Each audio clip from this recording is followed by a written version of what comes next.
Sucesso não ocorre por acaso. É simples, mas não é fácil.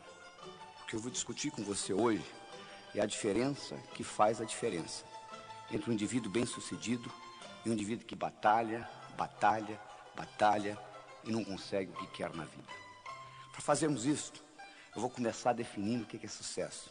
Sucesso é conseguir o que você quer, o que é diferente de felicidade. Felicidade é querer o que você conseguiu. Para você ser feliz, você não precisa de mais nada. É só aceitar o que você tem. Isso não lhe impede de continuar almejando outras coisas na vida. Só que, infelizmente, as pessoas, de um modo geral, confundem sucesso com felicidade. E a história vai mais ou menos assim. Quando eu crescer, quando eu passar no vestibular, quando eu me casar, quando eu me divorciar. E o indivíduo passa pela vida igual um gato passa por um telhado de zinco quente. Só sente o calorzinho. Nesse programa, eu não vou lhe ensinar a ser feliz. É só você aceitar o que você tem. Mas eu vou lhe ensinar como conseguir o que você quer. E isto é uma ciência. Do mesmo modo que você aprende física, do mesmo modo que você aprende química, você aprende a ser bem-sucedido na vida. Para ser bem-sucedido na vida é muito fácil. É fazer o que precisa ser feito. Então nós vamos fazer o seguinte, nós vamos analisar aqueles indivíduos bem-sucedidos e descobrir quais as características desses indivíduos que fazem a diferença. E vamos incorporar isso no seu cérebro. E com isso você terá a chance também de ser bem-sucedido. Viveu nos Estados Unidos um indivíduo de nome Andrew Carnegie. O senhor Andrew Carnegie nasceu na Escócia. Ele era, na época dele, provavelmente o homem mais rico do mundo. Ele trabalhava no mundo do aço. Um dia, Andrew Carnegie, em uma das suas reflexões, ele teve um insight. Ele teve uma ideia. Ele disse, um dia eu vou morrer como todos nós morremos. Eu vou deixar muito dinheiro para o mundo, como de fato ele deixou. Ele deixou o dinheiro que construiu o Carnegie Hall em Manhattan, em Nova York. Ele deixou o dinheiro por construir a Carnegie Mellon University nos Estados Unidos. Mas ele disse, eu gostaria de deixar mais do que dinheiro. Eu gostaria de deixar essa habilidade que eu tenho, de tudo que eu coloco a mão, vira ouro. E ele então resolveu criar o que se chama a ciência do sucesso. E ele começou a procurar alguém que estivesse disposto a trabalhar com ele nesse projeto por 25 anos. Uma noite ele estava numa festa e ele conheceu um jovem de 19 anos de idade, de nome Napoleon Hill. E ele ficou impressionado com a inteligência desse jovem. E ele propôs a este jovem fazer esse trabalho de 25 anos, desenvolvendo a ciência do sucesso. Napoleon Hill foi para casa, pensou no assunto, avaliou, voltou e disse, eu aceito. Então Napoleon Hill, durante 25 anos, fez um estudo do que era sucesso. Ele teve a oportunidade de entrevistar 16 mil pessoas. Das 16 mil pessoas que ele entrevistou, 1.000 eram milionários. Dos 1.000 milionários, ele selecionou 500, que além de terem dinheiro, tinham paz de espírito, boa vida familiar, boa saúde, etc. E ele analisou profundamente as características desses 500 milionários e comparou com o resto. E ele descobriu que existiam 6 características principais que faziam uma diferença. E essas características são uma boa autoestima, uma boa habilidade de se comunicar, uma boa habilidade de estabelecer metas, de saber o que você quer, uma atitude positiva, uma dedicação ao trabalho e uma ambição sadia. O que eu vou discutir com você neste programa é exatamente como você consegue incorporar na sua estrutura psicológica essas 6 características. Você pode imaginar como se fosse uma escada, onde cada uma dessas características constitui um degrau da escada. E essa escada não leva a nada. Por que ela não leva a nada? Porque a escada do sucesso está sempre em construção. Não tem essa história de chegar. O que vale não é a chegada. O que vale é a caminhada. Então, são características que você vai incorporando. E uma coisa mais. Do ponto de vista didático, eu vou dividir para você em 6 degraus, em 6 etapas. Mas do ponto de vista real, é como se fosse um jogo de xadrez. Quem joga xadrez sabe, se você mexer numa peça do xadrez, você não mexeu numa peça, você mexeu no jogo inteiro. Aqui é a mesma coisa. Quando eu melhoro a sua autoestima, a sua habilidade de se comunicar melhora, a sua habilidade de estabelecer metas melhora, etc, etc, etc. Mas do ponto de vista didático, eu vou discutir com você uma de cada vez. Combinado? Muito bem. Então vamos começar com a primeira. Vamos discutir com você autoestima. Gostando mais de você. Se você não gosta de você, o mundo não vai gostar de você. Esta é a verdade. Infelizmente, do modo como nós somos criados, com as repreensões que nós recebemos na infância, estudos feitos mostrando que colocando microgravadores em crianças de 4 anos de idade, para cada elogio eles recebem 9 repreensões. A psicologia moderna mostra que para cada repreensão ser anulada do seu cérebro, você precisa de 7 elogios. E para cada elogio você recebe 9 repreensões durante a sua infância. Imagina o que vai acontecendo com a sua autoestima. Não só isso, você escuta muito não. Até a idade de 8 anos você escuta 100 mil nãos. Não faça isso, não faça aquilo, não faça aquilo, não faça aquilo. Que às vezes naquela época é importante, mas que depois, mais tarde, não tem significado nenhum. Mas você carrega aquilo com você. Conclusão, você chega à idade adulta com a autoestima lesada.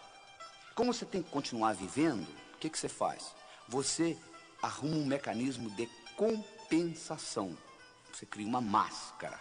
Só que toda compensação traz deformação.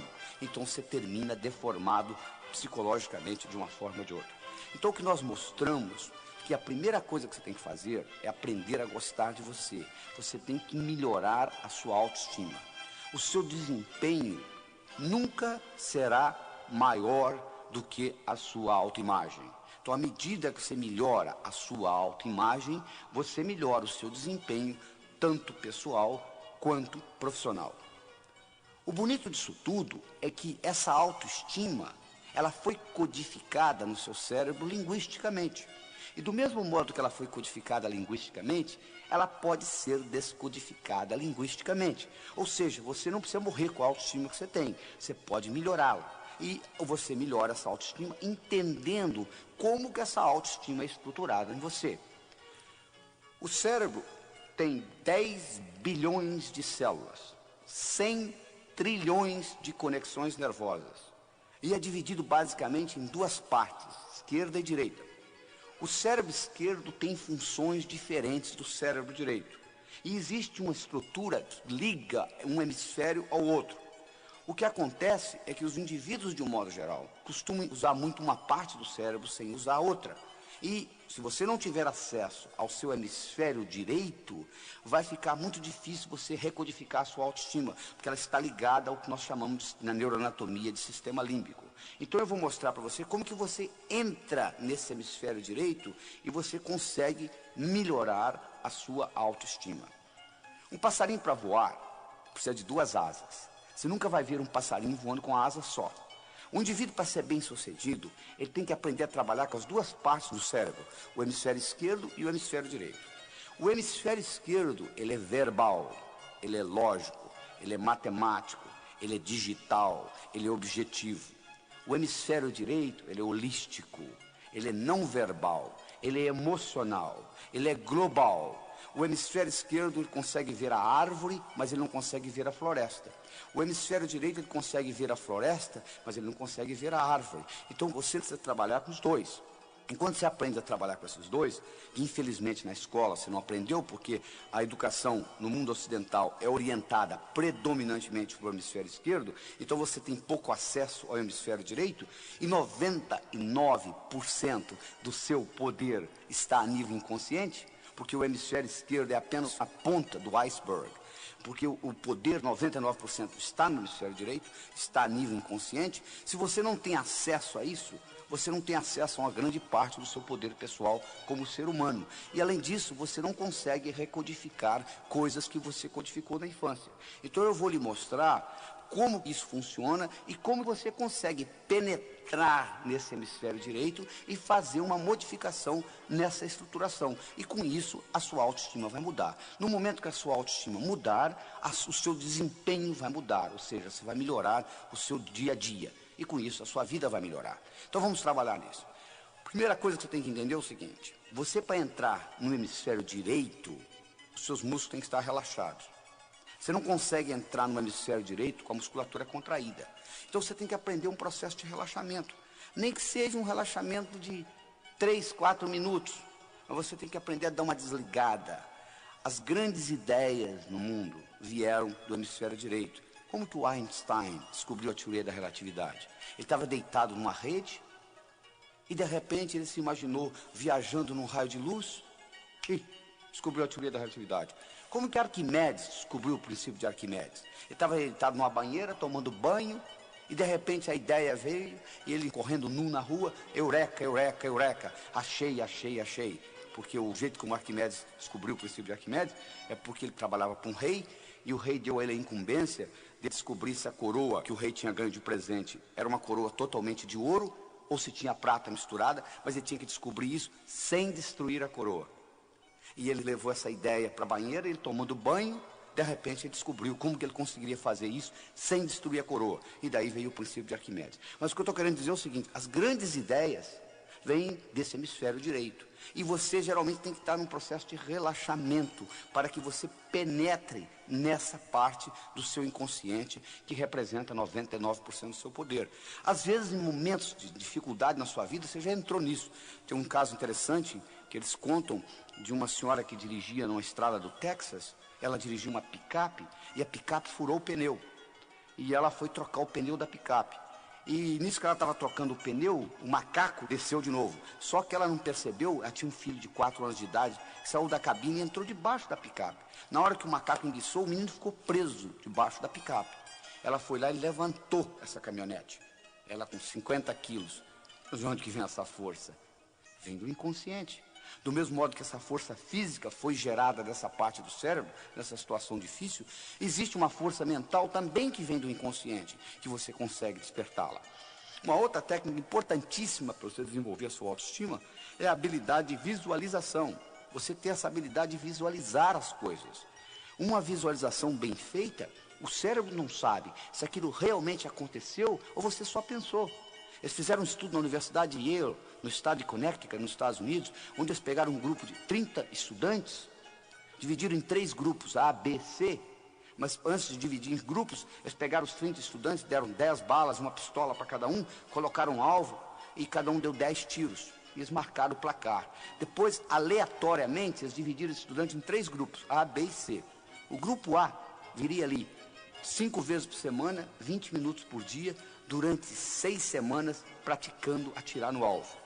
O grupo B faria a mesma coisa, ou seja, 5 vezes por semana, 20 minutos por dia, durante 6 semanas, com a finalidade de ficar ali imaginando que estava atirando, só imaginando, não tinha revólver na mão não. O terceiro grupo viria ali e ficaria ao mesmo tempo conversando, batendo papo. 6 semanas depois eles foram retestados. O grupo que usou o revólver para praticar melhorou no placar 83%. O grupo que só usou a imaginação melhorou 82%. O grupo que não usou nada, nem o revólver, nem a imaginação, não melhorou absolutamente nada. Provando que o revólver era nada mais, nada menos, um instrumento para você imaginar, para você focalizar a sua mente. Olha o poder da visualização, é impressionante. E isso não é ensinado na escola. Você pode modificar muita coisa dentro de você à medida que você aprende a visualizar. O processo simples que eu ensino é o seguinte: você pega uma maçã na mão esquerda, uma laranja na mão direita, coloca na altura dos seus olhos, fecha os olhos, imagina a laranja e a maçã. Se você tem dificuldade, você abre os olhos, dá uma coladinha, torna a fechar, e com isso você vai começando a treinar, que é uma habilidade que você tem que treinar. A outra coisa importante para você desenvolver a sua autoestima é você sorrir. Existe uma conexão entre a musculatura da boca e o cérebro, e na hora que você sorri, se você estiver sorrindo mesmo forçado, libera um hormônio chamado beta-endorfina, e esse hormônio lhe faz bem. As pessoas que sorriem mais, de um modo geral, vivem mais. Você pode ir num lobby de um hotel, fica na saída de um elevador, quando sai um casal, por exemplo, você vai ver que o homem sai de cara feia, a mulher sai sorrindo. Você sabe que as mulheres vivem 8 anos e meio a mais do que os homens. Então, O sorriso é muito importante para facilitar a sua autoestima. Outra coisa importantíssima para desenvolver sua autoestima é você entender que semelhante atrai semelhante. Se você abrir a torneira da sua cozinha, sai água. A água vai para o esgoto. O esgoto vai para o rio. O rio vai para o mar. Água vai para a água. Ódio vai para quem tem ódio. Amor vai para quem tem amor. Não é verdade? Sucesso vai para quem tem sucesso. Não é verdade? Sucesso vai para quem tem sucesso. Então é importante, de vez em quando, você parar e você começar a analisar o seguinte: quais foram os grandes sucessos que eu tive na minha vida? O que eu fiz até hoje de importante? E no momento que você começa a se concentrar naquilo que você fez de importante, você vai perceber o seguinte, que trazendo aquela imagem para o seu cérebro de sucesso, aquilo vai atrair mais sucesso. Interessante, né? Aquilo vai atrair mais sucesso. Semelhantes atrai semelhante.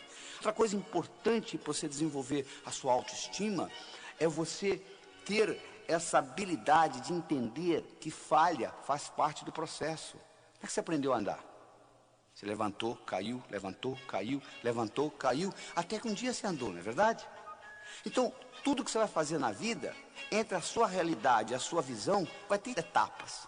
Essas etapas, às vezes você não vai fazê-las certas da primeira vez. Mas não existe o errado, existem etapas. Conta-se que uma vez um amigo do Thomas Edison estava conversando com ele e disse: "Ô Thomas, eu não entendo o que você faz. Você já testou 10.000 substâncias e elas não funcionaram para você criar essa lâmpada incandescente que você está criando. Por que você não desiste? Já errou 10.000 vezes." Thomas Edison disse: "Não, você está enganado, eu não errei 10.000 vezes. Eu excluí 10.000 coisas que não funcionam. Ou seja, eu usei isso como etapa." A outra coisa importante para você desenvolver a sua autoestima é você ter a habilidade de doar-se. Fazer coisa independente de dinheiro. Fazer coisa pelo prazer de fazê-la. Eu não tenho nada contra o dinheiro. Eu trabalho nisso, com livro de prosperidade, etc. Mas eu acho que você tem que fazer as coisas na vida, às vezes, independente do interesse financeiro. Só pelo prazer de manifestar aquilo no universo. E aquilo lhe dá uma satisfação tão grande que você desenvolve a sua autoimagem com isso. Outra característica importante no desenvolvimento da autoestima é o seguinte: se você vive em terreiro de peru, não espere voar com águias. É verdade? Se você vive em terreiro de peru, não espere voar com águias. Se os seus amigos são amigos negativos, que puxam você para baixo, é muito difícil você deslanchar na vida. Já é difícil nadar contra a correnteza, principalmente com peso no pescoço. Então é importante você entender que você tem que procurar amizades de pessoas do seu nível ou melhor do que você.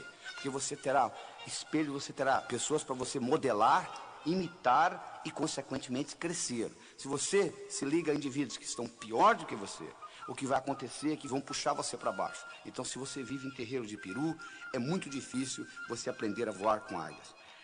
E, finalmente, uma característica importante na autoestima são as suas qualidades. Você tem que sempre focalizar naquilo que você é bom e não naquilo que você é ruim. Se você tem 1,70 m, você nunca vai ser um excelente jogador de basquete. Por mais que você pratique, você pode praticar 24 horas por dia, 365 dias por ano. Você nunca vai ser um excelente jogador de basquete. Por quê? Sua altura, tendo 1,70 m, não é uma qualidade para jogar basquete. Você tem que procurar aquilo que você é bom e você capitaliza naquilo que você é bom. São Tomé dizia o seguinte: eu preciso ver para crer. Na minha opinião, São Tomé estava um pouquinho enganado. Eu acho que você precisa crer para ver. Tudo que aconteceu de importante no universo, todas as descobertas importantes, elas ocorreram antes de quem inventou vê-las. Ele viu primeiro na mente. Então, se você tem que ver para crer, pouca coisa vai acontecer na sua vida, que você tem que sempre presenciá-la primeiro para depois imitá-la. Você já pensou se todo brasileiro tivesse essa atitude? Eu só acredito que a crise brasileira vai passar o dia que ela passar. E todo mundo falasse do mesmo jeito, todo mundo ia ficar de braço cruzado, esperando essa crise passar. É verdade? Então o que você tem que fazer é o seguinte: você tem que crer para ver. Este é que é o segredo. Você tem que acreditar primeiro e depois colocar em prática. Porque tudo que acontece no universo físico, primeiro aconteceu na mente de alguém. Essa é a grande verdade. É muito importante você entender isso. E essa credibilidade, às vezes você é bloqueado pelas mensagens negativas que você recebeu durante a infância. Eu faço uma analogia muito interessante, é o seguinte: imagine aí imagine um jarro, que você põe uma pulga dentro desse jarro e você tampa o jarro. Imaginou? Agora, a pulga não vai gostar de ficar nesse jarro. Ela vai pular para sair do jarro. Então ela pula, ela bate na tampa, volta, bate, volta, bate, volta. Chega uma hora que a pulga vai cansar. Então ela vai pular mais baixo um pouquinho. Quando a pulga começar a pular mais baixo um pouquinho, você pode ir lá e destampar a tampa do jarro, que a pulga nunca mais vai pular fora do jarro. Você não acredita? Faça a experiência aí para você ver o que vai acontecer. Mas você não precisa fazer a experiência. Você está lembrado como é que eles treinam o elefante no circo? Eles pegam um elefante bebê, amarram uma corda no pescoço dele, amarram numa árvore. O elefante tenta sair, não consegue, tenta sair, não consegue, tenta sair, não consegue, até que o elefante desiste. No momento que o elefante desistiu, ele agora está condicionado. Quando ele é adulto, agora a única coisa que o palhaço tem que fazer é amarrar uma corda no pescoço dele e amarrar na perna do tamborete. E ele continua pensando que ele está amarrado numa árvore. Interessante, né? Porque ele está condicionado. Você não precisa ir ao circo. Olhe no espelho. É verdade. Tem muita coisa que você foi condicionado que hoje está obsoleto. Quando você tinha 7 anos de idade, sua mãe disse: não atravesse a rua sozinho. Perfeitamente. Quando você tinha 7 anos, aquilo era importante. Agora já não é tão importante. Agora você tem que atravessar sozinho. Bom, isso aí você já superou. Mas existem muitas outras crenças, muitas outras limitações que foram impostas pelos seus pais em você, com a melhor das intenções, que estão lhe bloqueando, estão bloqueando essa sua habilidade de crer para ver. É isso que você tem que aprender a desenvolver, porque o seu cérebro trabalha ciberneticamente. O que é isso?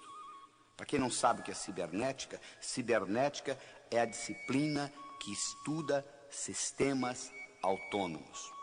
Se você coloca um termostato no ar-condicionado de uma sala, e vamos supor que você coloque 22 graus Celsius, a temperatura da sala vai ficar mais ou menos em torno de 22 graus Celsius, independente da temperatura lá fora.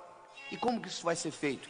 Vai ter um sensor que vai detectar a temperatura da sala e vai dizer o ar-condicionado para ligar ou desligar. Então, quando eu coloco um termostato no ar-condicionado de uma sala, eu coloquei inteligência numa máquina. O ar-condicionado passa a pensar em ligar e desligar independente da minha interferência. O seu cérebro funciona do mesmo jeito. Você tem termostatos. Você tem um termostato para dinheiro. Você tem um termostato para saúde. Você tem um termostato para amizades. Você tem um termostato para vida profissional. Você tem um termostato para vida familiar. E você vai obter no seu dia a dia mais ou menos aquilo que você tem no seu termostato. Você quer mudar o seu dia a dia? Mude o seu termostato. Eu tenho uma história interessante do indivíduo, uma história verdadeira nos Estados Unidos. O indivíduo era um corretor de imóveis. Ele vendia imóveis. Era um brilhante, um cara de boa aparência, boa inteligência, boa educação, boa comunicação, conhecia o assunto. Mas, infelizmente, quando chegava no fim do ano, ele juntava o que ele tinha ganho, ele faturava $30 mil por ano, que nos Estados Unidos não é muita coisa. E ninguém conseguia entender, o cara tão brilhante na profissão dele, como ele conseguia ganhar só $30 mil por ano? Um dia ele foi hipnotizado, e durante a hipnose, descobriu-se que quando ele tinha 7 anos de idade, o pai dele tinha falecido. E a companhia para a qual o pai trabalhava teve uma festa, uma cerimônia, onde ele e a mãe foram convidados. E nessa cerimônia, o presidente da companhia fez um discurso e homenageou o falecido pai dele, dizendo o quanto tinha sido trabalhador, honesto, dedicado. E chamou ele e a mãe ao palco e deu para eles um envelope. E a mãe abriu o envelope e dentro do envelope tinha um cheque de $30 mil, que correspondia ao seguro de vida do pai. E aquele menino com 7 anos de idade, olhando aquilo, fez a seguinte decisão: um homem honesto, trabalhador, decidido, vale $30 mil por ano. Só que ele completou por ano. Agora, na idade adulta, ele agora trabalhando, ele faturava $30 mil por ano. Trazido de volta da hipnose. E usando essa tecnologia que eu estou discutindo aqui com vocês, ele reestruturou essa crença. Ele modificou essa percepção de realidade No mês seguinte ele dobrou o que ganhava, no mês seguinte ele triplicou e assim por diante. Um ano depois, esse mesmo indivíduo faturava $1 milhão por ano, levantando a mesma hora que ele sempre levantou, indo dormir a mesma hora que ele sempre foi dormir, fazendo o que ele sabia fazer, vender imóveis. O que mudou? Nada. O que mudou foi o termostato dentro dele, ou seja, o termostato para dinheiro mudou na vida dele. Então é como se você tivesse com letras invisíveis escritas na sua testa o quanto você vale. Está escrito aqui que você vale $10 mil na sua testa invisivelmente. O universo vai entregar $10 mil. Está escrito aqui que você merece um bom relacionamento, você vai encontrar um bom relacionamento. Então o segredo está em você ficar certo por dentro. E aí você vai ficar certo por fora. Não tem nada errado com o universo. O universo é um lugar abundante, paradoxal, feito para todo mundo ganhar. Só que você tem que estar certo. Porque se você não estiver certo, você muda de emprego, você muda de cidade, você muda de país. Você já percebeu que quando você muda de uma empresa para outra, o outro patrão, depois de 5, 6 meses, começa a parecer igual aquele antigo? Por quê? Você levou os seus problemas com você. Porque o indivíduo diz assim, se eu pudesse mudar dessa cidade para outra, eu resolveria o meu problema. Não, você não resolveria. Você não resolveria porque quando você muda, você leva você com você. Esse aqui é o problema. Se você pudesse deixar você na outra cidade, mas você leva você com você e os seus problemas são internos, então eles serão manifestados na outra cidade, de uma forma diferente, com faces diferentes, com ambientes diferentes, mas serão manifestados. Este é o grande problema. Então o que você tem que entender, você tem que reestruturar de dentro para fora. Essa que é a solução. A analogia que eu quero deixar para você nessa autoestima é a seguinte: imagine um jarro com bolas de várias cores dentro desse jarro. Imaginou? Imagine que tem vermelha, verde, amarela, e as amarelinhas são os problemas que você carrega com você na vida, as codificações negativas de infância, etc. Você tem 2 modos de você eliminar essas amarelinhas de dentro desse jarro. Uma delas, você vai lá e tira uma por uma das amarelinhas. Você pode fazer isso na psicoterapia, etc. A outra é você começar a colocar bolas vermelhas, verdes, bolas de outras cores dentro desse jarro, sob pressão, e automaticamente as amarelinhas serão eliminadas. Isso é um jeito de fazê-lo. Então comece a fazer planos, comece a estudar o que você quer fazer diferente, comece a valorizar mais o seu trabalho, valorizar mais a sua autoimagem, e com isso você vai notar que à medida que a sua autoimagem melhora, o seu desempenho melhora. Então esta é a primeira das 6 características importantes. Comunicação. Comunicação é fundamental em você conseguir o que você quer. Qual o valor de uma moeda de ouro no fundo do Oceano Atlântico, onde ninguém consegue chegar lá? Vale nada, não é verdade? O que adianta você ter conhecimento na sua cabeça se você não consegue se expressar? Não resolve absolutamente nada. Comunicação é uma habilidade essencial na sua vida pessoal e profissional. Deixa eu lhe perguntar uma coisa. O quanto de comunicação você aprendeu na escola? Praticamente nada, né? O que você sabe de comunicação, você aprendeu por autodidatismo ou por osmose. Ninguém nunca lhe ensinou como que o cérebro se comunica. Não é verdade? E é essencial para você entender isto. Então nós vamos discutir com você como que você consegue aumentar o que eu chamo a sua inteligência interpessoal. Como que você faz isso? Primeiro, você é julgado na vida por 4 coisas: o que você faz, a sua aparência, o que você diz e como você diz o que você diz.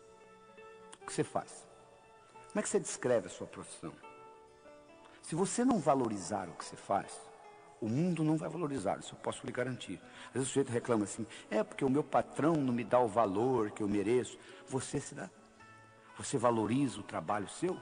A valorização tem que começar com autovalorização. Ou seja, primeiro você tem que gostar do seu trabalho, você tem que valorizá-lo, você tem que aprender a descrevê-lo de uma forma atraente. A história que eu conto é o seguinte: você pega 2 pedreiros, um trabalhando ao lado do outro. Você pergunta para um pedreiro, o que você faz na vida? Ele diz, eu sou pedreiro, eu coloco um tijolo em cima do outro, um tijolo em cima do outro. Você pega outro indivíduo que também é pedreiro, que está sentado ao lado dele, e você pergunta, o que você faz na vida? Eu sou pedreiro, eu estou construindo a Catedral de Notre Dame, que vai ficar para a posteridade. Olha que interessante. Os 2 fazem a mesma coisa, colocam um tijolo em cima do outro. Um está vendo a profissão dele como colocar um tijolo em cima do outro. O outro tem uma perspectiva muito maior. Ele tem a sensação que ele está construindo uma coisa que vai ficar para a posteridade. Então, a pergunta para você que eu tenho é o seguinte: o quanto que você valoriza o seu trabalho? Não interessa a sua profissão, o seu trabalho é importante. A segunda coisa que você vai ser julgado é pela sua aparência. Você já imaginou se você encontrasse um indivíduo, se fosse num curso, fazer um curso sobre sucesso, e você encontrasse lá um indivíduo de jeans, furado no joelho, tênis desamarrado, camiseta, uma tatuagem no braço, mascando chiclete? Você diz, poxa, mas esse é um indivíduo que vai ensinar sucesso? A aparência é fundamental. Eu digo o seguinte: se você quiser servir o exército, não apareça lá com o uniforme da Marinha. Se você quer jogar no time do Flamengo, não entre em campo com a camisa do Fluminense. Ou seja, você tem que se vestir de acordo com a mensagem que você quer passar. Eles fizeram um estudo em Nova York, no metrô de Nova York, na época que o metrô era 75 centavos. Eles pegaram um estudante, colocaram 50 centavos na mão dele e disseram o seguinte: ó, você vai ficar aqui na porta do metrô e vai abordar as pessoas do seguinte modo. Você vai dizer assim: ó, esqueci minha carteira em casa e o metrô é 75 centavos, eu tenho 50. Dá para completar 25 para ir para casa? O estudante fez isso durante 1 hora. Ganhou $6. Nada mal, né? Na segunda hora, eles colocaram uma gravata nele. Ele ganhou 18. 3 vezes mais. Os psicólogos fazendo o estudo pensaram: vai ver que, sabe o que aconteceu? Ele ganhou know-how, ele aprendeu como solicitar. Por isso que ele conseguiu mais na segunda hora do que na primeira. Aí o outro disse: não, mas deve ser por causa da gravata. Não é, vamos tirar a dúvida. No dia seguinte, eles fizeram o inverso. A primeira hora, o estudante ficou de gravata. A segunda hora, ele ficou sem gravata. Aí na primeira hora, ele ganhou 3 vezes mais do que a segunda. Além disso, não só ele ganhou mais, teve gente que deu dinheiro para ele para comprar o jornal, sem ele pedir. Olha que interessante. Isso é só para mostrar o valor da aparência. Por exemplo, nos Estados Unidos, mais do que no Brasil, o valor de você estar de gravata é importantíssimo. Então, se você quer servir exército, não apareça lá com o uniforme da Marinha. É importante você cuidar da sua aparência. Então, a primeira coisa que é importante é você saber descrever bem o que você faz. Valorizar o seu trabalho. A segunda coisa importante é a sua aparência. Quer dizer, você tem uma aparência que é agradável. A terceira coisa importante é o que você diz. É importante o que você diz, porque você vai expressar a sua inteligência. Se você não está certo de uma coisa, fique calado. Porque enquanto você estiver calado, eles não sabem se você é inteligente ou não. Mas no momento que você falar besteira, eles vão detectar imediatamente que você não é tão brilhante naquele assunto. Então, quando você não sabe, escute. Por isso nós temos 2 ouvidos e uma boca só. Porque nós somos construídos para escutar mais do que falar. E ainda tem mais. Toda vez que você fala, a sua pressão aumenta, sabia? Toda vez que você escuta, a sua pressão diminui. Então existe um reflexo cardiovascular entre você falar e ouvir. Quando você fala, a pressão sobe. Quando você escuta, a pressão desce. Então, escutando, não só você está fazendo bem para o seu corpo, porque você está com a pressão diminuída, como também você está aprendendo, um jeito de você aprender. E quarta característica, não só o que você fala, mas como você fala. Eu poderia trazer alguém aqui que fizesse essa apresentação do mesmo jeito que eu estou fazendo, usando o mesmo vocabulário. A apresentação poderia ser muito melhor ou muito pior, porque não é só o que eu falo que está sendo contado aqui, é como eu falo, que ênfase que eu dou às palavras, de que modo que eu coloco a energia, isso tudo conta. Vou provar isso para vocês. Escute essa frase. Eu não disse que ele roubou o dinheiro. Eu não disse que ele roubou o dinheiro. Quem foi que disse? Eu não disse que ele roubou o dinheiro. Como que você se expressou? Eu não disse que ele roubou o dinheiro. Quem foi que roubou? Eu não disse que ele roubou o dinheiro. Como que ele conseguiu? Eu não disse que ele roubou o dinheiro. O que foi então que ele roubou? Olha só, a mesma frase tem 5 significados diferentes, dependendo de onde você coloca a ênfase. Não é verdade? Às vezes tem briga de marido e mulher, a mulher pergunta para o marido: bem, você está com raiva? Não! O que você acha? Não é só o que você diz que conta, mas como você diz. Então são essas 4 características importantes na sua comunicação. O modo que você expressa e valoriza a sua profissão, como é que você apresenta o que você faz, a sua aparência, o que você diz e como você diz. E como você diz tem muito a ver com o movimento dos olhos. Através do movimento dos olhos, você pode se tornar mais inteligente, mais criativo, melhorar a sua memória, melhorar a sua comunicação e até a sua vida sexual, através do movimento dos olhos. Você pode movimentar seus olhos em 9 posições diferentes. Você pode olhar para cima, para a esquerda, para o centro, para a direita. Você pode olhar na horizontal, para a esquerda, para o centro, para a direita. Você pode olhar para baixo, para a esquerda, para o centro, para a direita. Vou repetir aí, olha só. Você pode olhar para cima, para a esquerda, para o centro, para a direita. Você pode olhar na horizontal, para a esquerda, para o centro, para a direita. Você pode olhar para baixo, para a esquerda, para o centro, para a direita. Vamos esquecer as posições centrais que não tem nada a ver com essa nossa apresentação aqui de hoje. Sobram 6 posições. Você pode olhar para cima, para a esquerda, para a direita. Você pode olhar na horizontal, para a esquerda, para a direita. Você pode olhar para baixo, para a esquerda, para a direita. De acordo com a posição do olho, você vai ativar áreas diferentes dentro do seu cérebro. É verdade. Então, vamos explicar isso melhor. O abecedário do pensamento tem 3 letras. O que é isso? É o seguinte: todo pensamento que você tem, por mais simples ou complexo que ele seja, ele pode ser desmembrado em 3 componentes, que eu chamo de letras do pensamento: imagem, som e sentimento. Vou provar isso para você. Recorde alguma coisa agradável que ocorreu no seu passado. Então, olha aí, veio uma imagem no seu cérebro, com ou sem sons, dependendo do que aconteceu lá, o barulho do mar, o vento, ou a música, ou alguém conversando, não é verdade? E a sensação é agradável, porque eu solicitei um evento agradável. Todo o pensamento, o mais simples ou complexo, você pode desmembrá-lo em imagem, som e sentimento. É assim que o cérebro trabalha. Ora, o interessante é que através do movimento dos olhos, você consegue perceber se a pessoa dentro do cérebro está trabalhando com imagem, com som ou com sentimento, naquele momento. Então, quando eu olho para os seus olhos, eu não sei o que você está pensando, mas eu sei como que você está pensando. Ou seja, com imagem, som ou sentimento. Olha que interessante. Se você olha para cima, você está trabalhando com imagens dentro do seu cérebro. Vou fazer um teste, olha só. Qual foi a cor da blusa ou da camisa que você usou antes de ontem?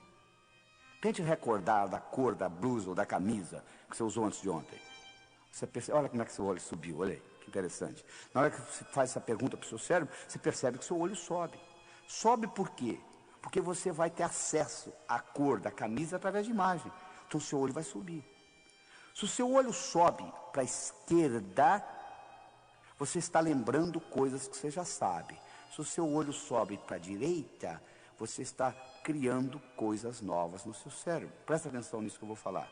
Pense num elefante roxo, de cauda vermelha e orelhas amarelas. Elefante roxo, de cauda vermelha e orelhas amarelas. Olha o que acontece com o seu olho quando você começa a visualizar. A tendência é ele subir para cima, para a direita. Porque você nunca viu um elefante com essa cor. Você tem que criar isto no seu cérebro. Ora, você aprendeu então que quando você trabalha com imagens, os seus olhos sobem. Para a direita, criando coisas novas. Para a esquerda, recordando. Eu disse para vocês que através do movimento dos olhos você pode melhorar a sua memória. Claro que você pode. Se eu estou querendo lembrar uma imagem de alguém, estão lembrados do João? O João, quem que é o João? O João. Aí você olha, lembrei. Por que você lembrou? Porque você coloca o olho na posição certa, ou seja, para cima, para a esquerda. E aí você lembra, porque você ativa a parte do cérebro que tem a memória visual. Se você é um pintor e você está querendo criar um quadro, e se você trabalha olhando para cima, para a direita, a sua criatividade vai aumentar, automaticamente, porque você está ativando aquela parte da criatividade visual. Se você trabalha com os olhos na horizontal, você está trabalhando com sons dentro do cérebro. Se você olha na horizontal para a direita, você está criando novos sons. Se você é um compositor, você está sentado no piano e você quer aumentar a sua criatividade como compositor, você trabalhando, olhando na horizontal para a direita, facilita o processo. Se você está lembrando da face do indivíduo, mas esqueceu o nome, esqueceu, de repente você lembra, é só você colocar os olhos na horizontal para a esquerda que você vai lembrar. Se você olha para baixo, para a esquerda, você está conversando com você mesmo, essa voz aí que está, que voz? Essa que está perguntando que voz? Está aí atrás da cabeça, fazendo comentários daquilo que eu vou falando. Se você olha para baixo, para a direita, você tem sensações do corpo e sensações de emoções. Então eu estou mostrando que através do movimento dos olhos, você consegue ter a melhor ideia do que está acontecendo dentro do cérebro. Ora, se eu estou conversando com você e eu percebo que seus olhos subiram, eu não sei o que você está pensando, mas eu sei como que você está pensando, usando imagens. Se agora eu uso a minha palavra para encaixar nisto, e eu falo assim, você está vendo o que eu estou falando? Quando eu coloquei a palavra vendo, e o seu canal visual está aberto, essa palavra encaixa direitinho. É a mesma coisa que está entrando raios de televisão onde você está, mas você não está conseguindo captá-los porque você não está com o receptor ligado. No momento que você ligar naquele canal, você pega. Ora, se eu encontrei o canal aberto e eu solto a palavra vendo, isso tem um impacto no seu cérebro muito maior que se eu tivesse soltado uma palavra auditiva. E a partir daí, eu começo a me tornar um melhor comunicador. Isso nós vamos discutir no outro programa, numa outra fita da comunicação global, aumentando sua inteligência interpessoal, onde nós vamos mostrar em mais detalhes como que se aumenta isso. Mas o que eu quero mostrar aqui é que para você ser bem sucedido, você tem que melhorar a sua habilidade de se comunicar. E isso não foi ensinado na escola, entende? O que se aprendeu de comunicação, se aprendeu por intuição, por osmose, copiando os outros. Mas o que eu estou lhe mostrando aqui é que o cérebro tem um mecanismo de se comunicar. E no momento que você aprende isso, a sua habilidade, o seu poder pessoal aumenta e o que você tem para conseguir na vida muda. Então é muito importante você entender que comunicação é fundamental, é essencial. Eu vou repetir aquilo que eu falei no começo. Qual o valor de uma moeda de ouro no fundo do Oceano Atlântico, onde ninguém chega lá? Não adianta nada. Não adianta você ter conhecimentos brilhantes dentro do seu cérebro se você não consegue se comunicar com o mundo. Não é verdade? Então é isso que está aí. Então nós já discutimos duas coisas. Duas características que fazem a diferença, não é isso? Entre os indivíduos bem-sucedidos e aqueles que batalham, não conseguem o que é na vida. Uma delas foi a autoestima, e eu mostrei para você que você pode mudá-la. E a segunda é a comunicação. Eu estou mostrando para você também que você pode mudá-la. Você não vai num versário e diz aquele ali vai ser um bom comunicador, aquele não vai, aquele não vai. Comunicação é programação. Então nós estamos melhorando a programação e melhorando a comunicação das pessoas através desse processo. Vamos discutir uma terceira coisa. Metas. E como que nós transformamos sonhos em metas. Tem gente que nem sonha mais, já parou de sonhar. Tem gente que sonha a vida inteira. Mas como que você consegue transformar sonhos em metas? Bom, quando você terminar de escutar essa fita, você vai fazer outra coisa, não vai? Provavelmente você já sabe o que é, não é? Agora deixa eu lhe perguntar uma coisa. O que você vai fazer com a sua vida daqui a um ano? Hein? Daqui 5 anos, daqui 10 anos, daqui 15 anos, daqui 20 anos. Sabe o que você vai dizer para mim? Não tive tempo ainda de parar para pensar. Coisa mais importante que é a sua vida, você não teve tempo de planejar, né? É tão difícil você voltar, você conseguir uma coisa que você não sabe o que é, como voltar de um lugar que você nunca foi. Não é verdade? Então, a primeira coisa que você tem que entender é o seguinte, você tem que saber o que você quer. Você tem que saber transformar, você tem que sonhar, você tem que transformar seus sonhos em metas e você tem que implementar essas metas. Deixa eu contar para vocês o resultado de um estudo fascinante que foi feito na Universidade de Harvard. Em 1953, eles entrevistaram todos os formandos da Universidade de Harvard. Fizeram um questionário grande. O que você vai fazer depois de formado? Nos primeiros 6 meses, 1 ano, 5, 10, 15, 20. A maioria não tinha a menor ideia. Uma pequena minoria tinha uma ideia. Dessa pequena minoria, uma pequena minoria ainda menor, tinha por escrito. Em 1973, 20 anos depois, eles reentrevistaram esses estudantes. Sabe o que eles descobriram? Que aqueles 3% que tinham por escrito o que eles iam fazer nos próximos 6 meses, 1, 5, 10, 15, 20 anos, valiam mais financeiramente do que os 97% juntos. Além do mais, tinham melhor vida familiar, menor número de hospitalização, etc, etc, etc. Eles ficaram fascinados com o resultado e resolveram avaliar. Vai ver que esses indivíduos são mais inteligentes. Eles foram verificar o QI era o mesmo. Vai ver que vem de raça diferente. Não, não era diferente. Vai ver que é o background, de que família que veio. Não era. A única diferença que fazia a diferença é que aqueles indivíduos tinham por escrito o que eles iam fazer nos próximos 6 meses, 1, 5, 10, 15, 20. Você tem por escrito? Não, né? Pois é, deixa eu lhe ajudar nessa então, tá? Porque se você falhar em planejar, meu amigo, você está planejando em falhar. Tá bom? Então vamos discutir algumas das metas que você pode criar para você, tá bom? Você pode criar, por exemplo, uma meta física. É importante você ter um corpo sadio. Isso é fundamental na sua vida. Porque a mente não está só dentro do cérebro. A mente está no corpo inteiro. Não tem jeito de você ter uma mente sadia com um corpo doente. Então é importante você ter meta física. Mas tem gente que só tem meta física. Você viu um indivíduo que faz 8 horas de musculação e fica com um físico enorme andando na rua. E quando chega aos 50 anos entra em profunda depressão porque a musculatura começa a atrofiar. Ou seja, eles colocaram o ego todo no músculo. É importante você ter um corpo sadio? Mas você não pode colocar todos os seus ovos na mesma cesta. Porque alguém vem, carrega a cesta e leva. Então, é importante você ter meta física. Claro que é, mas não é só meta física que você tem que concentrar. É importante você ter meta financeira? Claro. Nós vivemos num mundo material. Dinheiro só não é importante para quem não precisa. Porque você precisando, ele é importante. É importante você ter dinheiro. Porque aí você vai se preocupar com coisas mais importantes na vida. Mas enquanto você não tiver dinheiro, dinheiro vai ser uma coisa importante para você. É importante você ter meta financeira. Mas você já percebeu que tem gente que só tem meta financeira? É capaz de matar os outros para ganhar dinheiro? Então, é um desequilíbrio. A terceira coisa importante é, tem gente que só tem meta espiritual. É importante você ter meta espiritual? Claro que é. Nós vivemos num mundo material. Eu tenho pessoas que vêm aos meus cursos assim, doutor Laí, o senhor ensina viagem astral? Eu falo, meu amigo, você não aprendeu ainda a viver aqui? Como é que você quer viajar? Primeiro aprenda a viver o que você vem fazer aqui. Depois da sua morte, você vai viajar astralmente, 24 horas por dia, tempo integral, poxa. Aprenda primeiro a viver o dia a dia. Aprenda a respeitar os outros. Aprenda a ter seu esquema. Aprenda a produzir. Aprenda a fazer as coisas com excelência, para você não ficar repetindo nada. Primeiro você aprende isto, depois você vai pensar em viajar astralmente. Porque você veio aqui para viver uma vida material também. Você não pode só ficar com metas espirituais. Tem gente que só tem meta social. Qual é a próxima festa que eu vou? Qual é a próxima festa? Qual é a próxima festa? É importante você ter uma vida social, mas se você fica só nisso que está aí, fica muito difícil.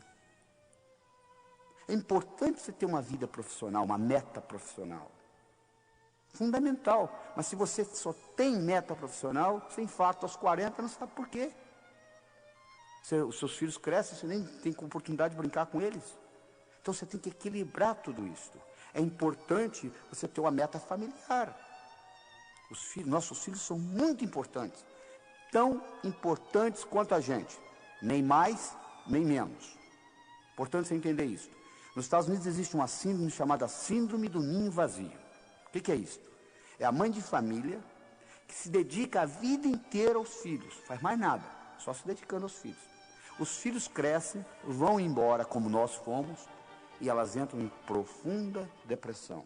Por quê? Colocaram todos os ovos numa mesma cesta. A cesta foi embora. É importante você ter uma meta familiar? Mas faça outras coisas além de cuidar de filhos. Porque os filhos vão crescer, vão embora. E você vai ficar. Então é importante que você tenha outras atividades, outros interesses na vida. Fundamental que você entenda isso. Fundamental.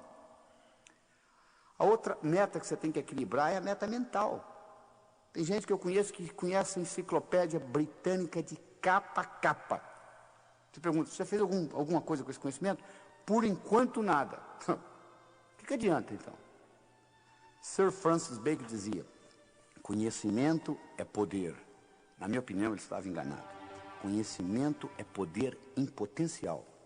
Conhecimento só se torna poder quando passa do campo do pensar para o campo do agir. É importante você ter meta mental? Mas só planejar não adianta. Você tem que colocar em prática. E para colocar em prática, um dos grandes segredos é o seguinte: como que eu transformo um sonho numa meta? Você, para transformar um sonho numa meta, a primeira coisa que você tem que fazer é colocar uma data. Tudo aquilo que você coloca na categoria de algum dia não vai acontecer.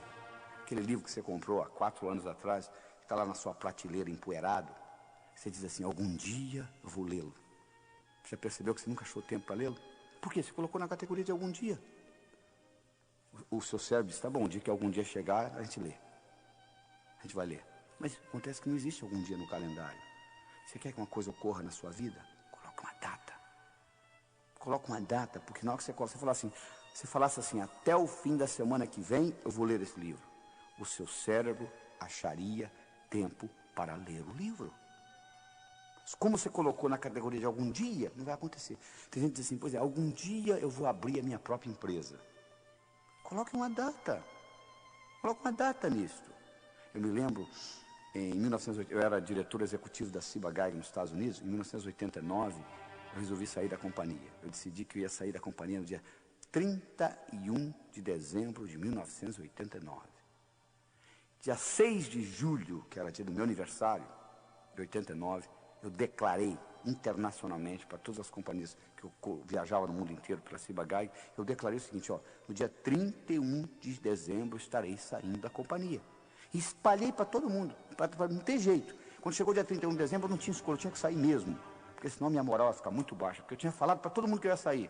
Eu determinei uma data, saí no dia 31 e criei minha própria companhia. Se eu tivesse dito: algum dia eu vou sair da companhia, eu estaria até hoje trabalhando para eles. Então é importante você aprender a transformar os seus sonhos em metas. Deixa eu lhe dar outras características importantes com relação a metas. Primeiro, meu amigo, a meta tem que ser sua. Por que você está estudando medicina? Porque o papai gosta. Então manda seu pai fazer o vestibular de medicina se ele gosta tanto. Você tem que fazer uma coisa que seja sua. Entende? Você goste. A segunda coisa, você tem que estar comprometido, nem envolvido não, é comprometido. As pessoas chegam para mim e dizem assim: como é que faz para você ter sucesso como o senhor tem? Eu falo: sucesso é muito fácil, é só fazer o que precisa ser feito. É que as pessoas não estão dispostas a fazer o que precisa ser feito. Aí não acontece nada. Nada ocorre na sua vida sem a sua participação. É muito fácil ser bem sucedido na vida, é só fazer o que precisa ser feito. Você tem que estar comprometido. Existe uma grande diferença entre comprometimento e envolvimento. Hoje de manhã, no café da manhã, eu tive presunto com ovos. A galinha que botou os ovos estava envolvida no meu café da manhã. O porco estava comprometido. Ele deu a vida pelo presunto. Vocês entenderam a diferença? Ou seja, quando você está comprometido com a sua meta, você sabe o que vai acontecer. Não interessa os obstáculos, você vai vencê-los. Sua meta tem que ser grande, meu amigo. Você tem que mirar na lua. Porque se você errar, você não vai estar entre as estrelas. Faça metas grandes. Quando você contar para os seus amigos, eles não acreditam. E tá bom.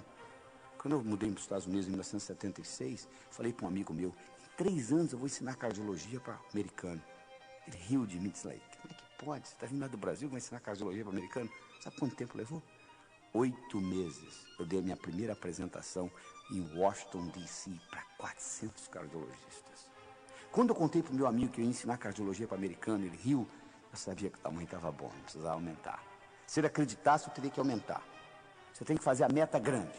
Como eu disse, você tem que mirar na lua, porque se você errar, você ainda vai estar entre as estrelas.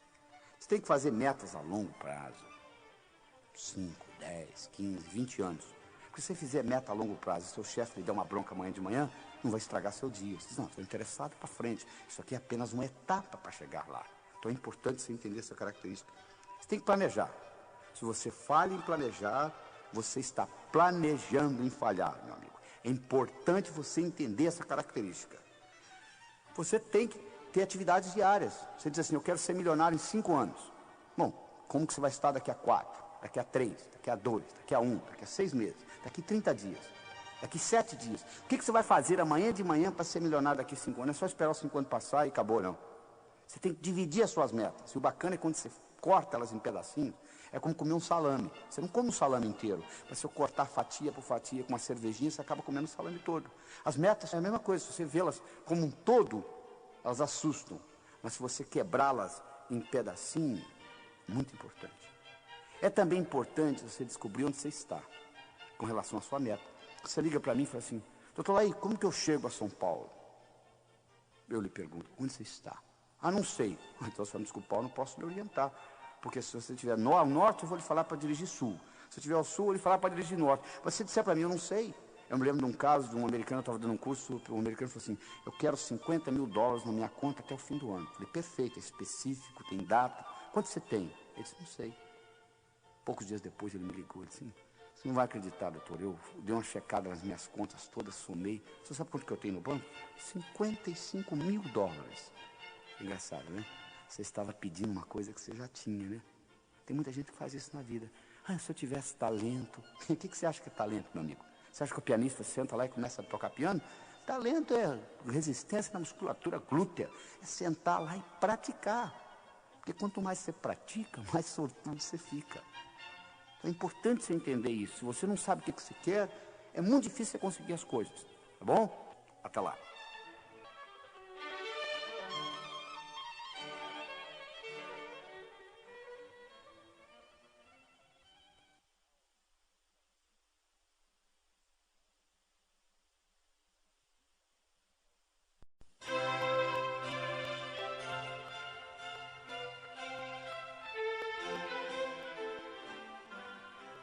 Pois é, então, vamos continuar a nossa discussão sobre sucesso, né? Já discutimos com vocês autoestima, discutimos comunicação e discutimos a habilidade de estabelecer metas. Muito importante, metas, né? É importante também se focalizar naquilo que você quer, não naquilo que você não quer. As pessoas, de modo geral, ficam focalizadas, não querem. Você pergunta para a pessoa, o que você quer na vida? Bom, eu não quero câncer, não quero pobreza. Não estou perguntando o que você não quer. Quero saber o que você quer. Se você se concentra naquilo que você não quer, ao invés de se concentrar naquilo que você quer, é como se você estivesse dirigindo um carro, olhando pelo retrovisor. Você sabe de onde você está vindo, mas você não sabe para onde você está indo. Vou repetir esta, tá? Se você se concentra naquilo que você não quer, ao invés de se concentrar naquilo que você quer, é como se você estivesse dirigindo um carro, olhando pelo retrovisor. Você sabe de onde você está vindo, você não sabe para onde você está indo. Esse é o problema. Muito bem. Nós agora vamos discutir a quarta característica do que Napoleon Hill encontrou naqueles 500 milionários. E essa característica é a atitude. A atitude que você tem com relação às coisas. Se eu lhe apresento um copo pela metade de água, você pode vê-lo metade cheio ou metade vazio. O copo está pela metade. Você pode enfatizar no que tem ou no que está faltando. Os indivíduos bem-sucedidos, de um modo geral, eles têm a tendência de ter o foco naquilo que tem, não naquilo que está faltando. Ou seja, eles têm uma atitude positiva. Para você entender isso bem, você tem que entender que o que conta não é o que acontece, mas sim como você responde ao que acontece. Isso é que conta. É importante você entender isso. Deixa eu dar um exemplo pessoal meu, para você entender melhor. Meu pai faleceu quando eu tinha 16 anos de idade. Ele faleceu no dia 12 de abril. Eu tenho uma filha de 11 anos, de nome Cristine, e ela nasceu no dia 12 de abril. E eu ficava naquele dilema, quando chegava o dia de aniversário dela, eu ficava naquele dilema. Eu devo ficar triste, porque é aniversário de morte do meu pai, ou devo ficar alegre, porque é aniversário de nascimento da minha filha? Eu tinha aquele dilema comigo. Um dia eu voltando do cinema com a mãe dela, e ela me perguntou, quando foi? Que mês que seu pai faleceu? Eu falei, abril. Que dia? 12. Falou, não é interessante? O seu pai faleceu no mesmo dia que a Cristina nasceu? Você nunca tinha falado isso? Eu falei, é. Foi interessante. Você perdeu uma pessoa que você gostava tanto e Deus lhe entregou de volta uma pessoa que você ama tanto. Na mesma data, 12 de abril. Pum. Alguma coisa aconteceu no meu cérebro. A data não mudou. Meu pai continuou falecendo no dia 12 de abril, minha filha continuou nascendo no dia 12 de abril.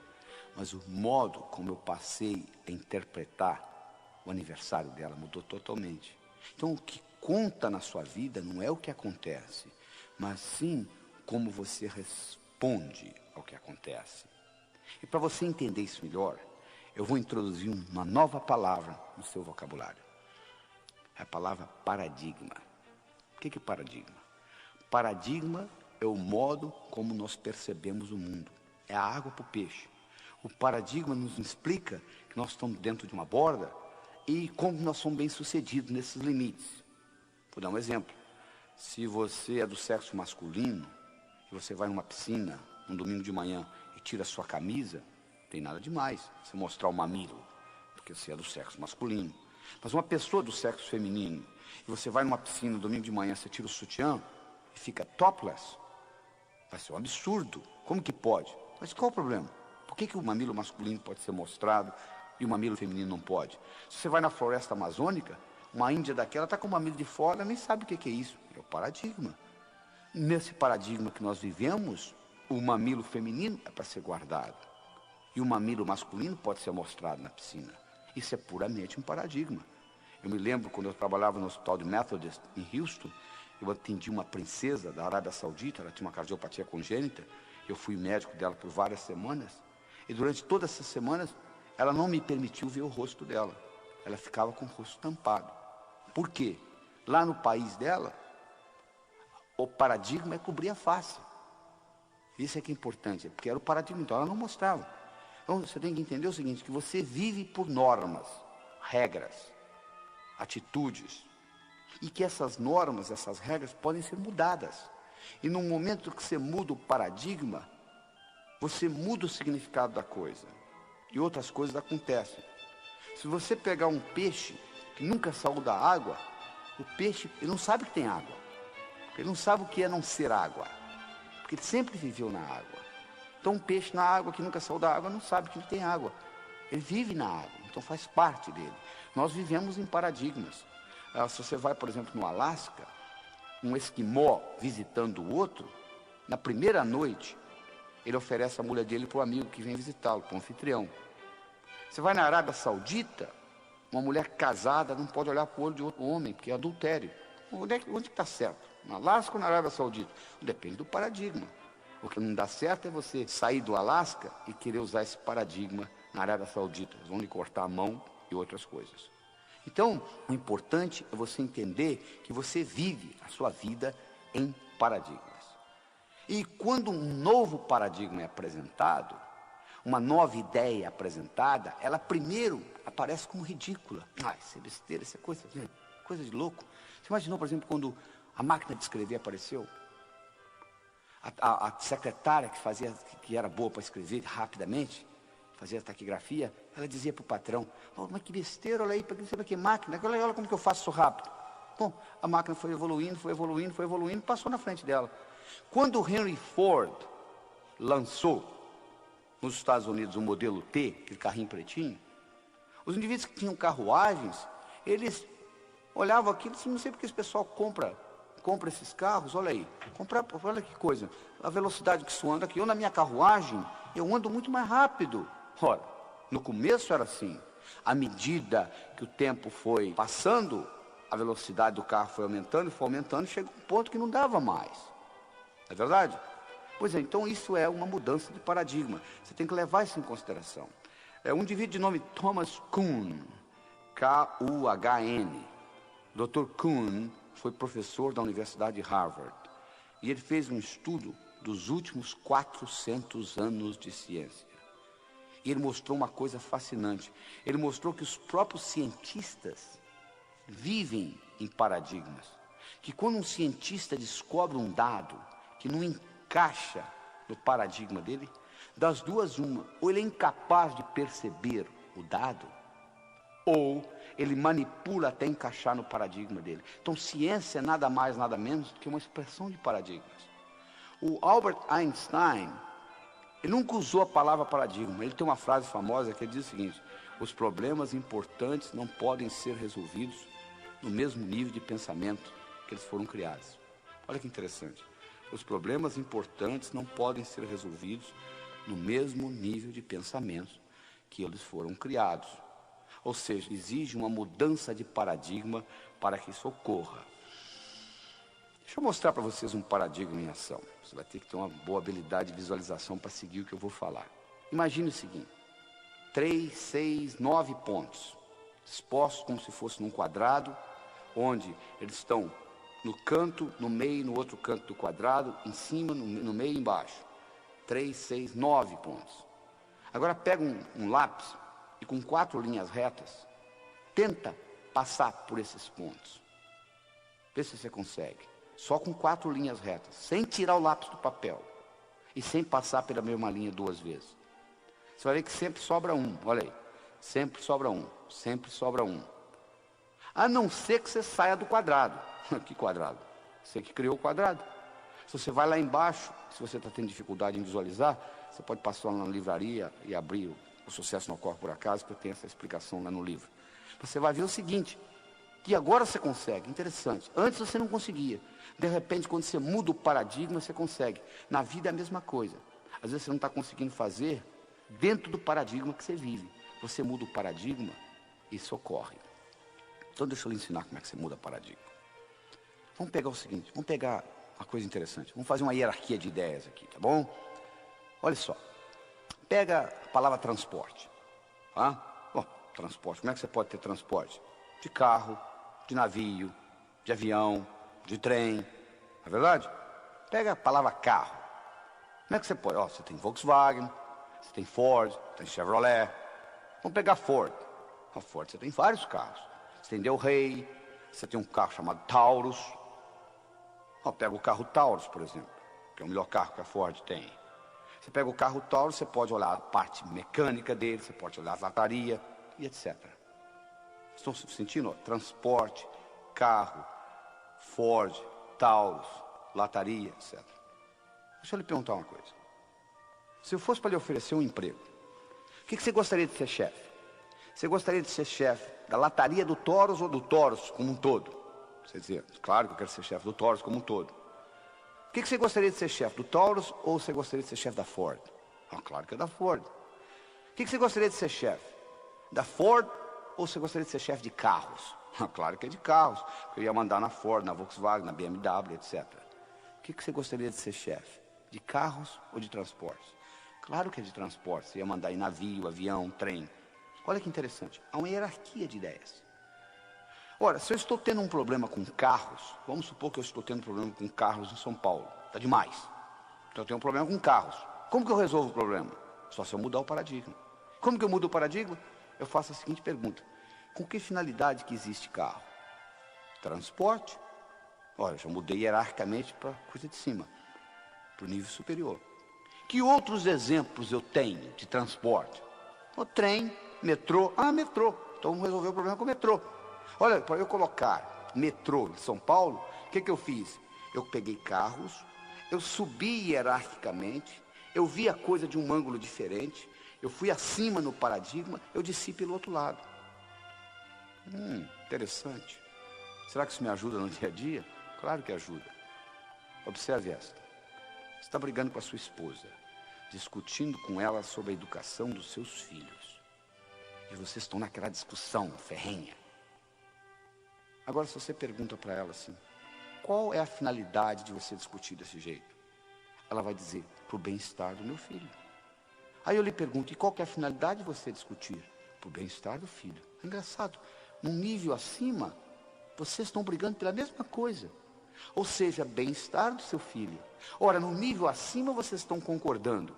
Se vocês estão concordando no nível acima, se vocês se deslocarem para o nível superior, haverá concordância. Haverá acordo. É muito mais fácil você concordar nesse nível do que na briga lá embaixo. O que você fez? Você saiu do paradigma que você estava brigando.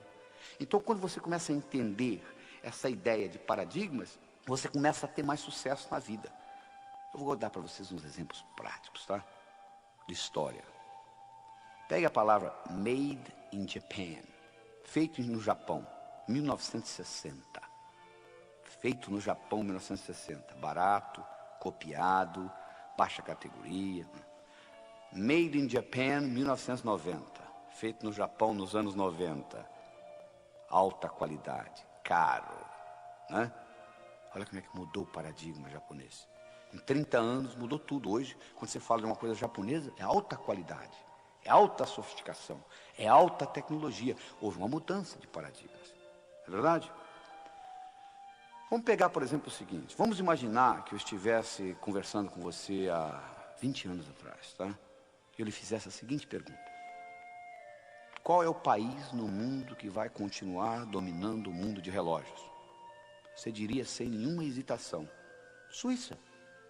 Vem fazendo isso há 50, vai continuar fazendo isso há 50, não é verdade? A Suíça, em 1979, ela tinha 65 mil suíços trabalhando no mundo de relógios. Em 1982, 3 anos depois, ela tinha 15 mil suíços. 50 mil suíços foram mandados embora. Sabe por quê? Porque o relógio eletrônico foi lançado no mercado pelos japoneses, a Seiko, e pelos americanos, Texas Instruments. A Suíça controlava o mundo de relógio, enquanto o relógio era mecânico. Quando o relógio eletrônico foi lançado, houve uma mudança de paradigmas no mundo de relógios. Sabe qual a ironia do destino? Sabe quem inventou o relógio eletrônico? Esse que você deve estar usando aí, que é usado a bateria, 99% das pessoas usam hoje. Sabe quem inventou o relógio eletrônico? Não foram os japoneses, nem tampouco os americanos. Quem inventou o relógio eletrônico foi um suíço. Ele apresentou para os diretores, eles falaram, que relógio, não tem rubi, não tem mola mestre, não dá corda, isso não é relógio. E o relógio eletrônico foi lançado. Então a Suíça perdeu todo o mercado que ela tinha. Por quê? Houve uma mudança de paradigmas no campo de relógios.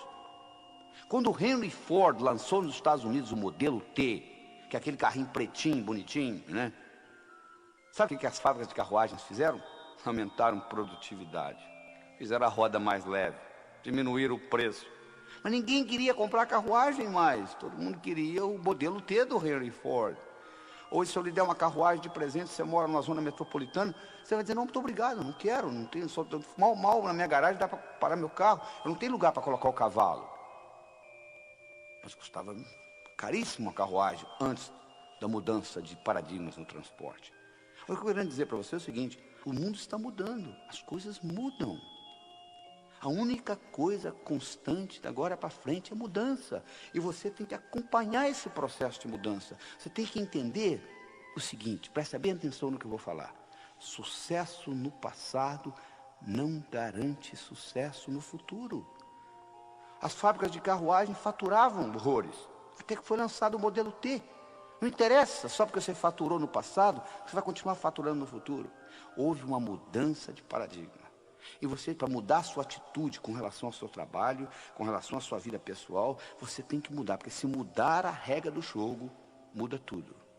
Vou dar mais um exemplo para vocês interessante. Um indivíduo que ganhou o Prêmio Nobel de Economia, o nome dele é Herbert Simon. O Herbert Simon fez uma coisa fascinante. Ele fez o seguinte, ele pegou 2 tabuleiros de xadrez, colocou uma separação entre os dois.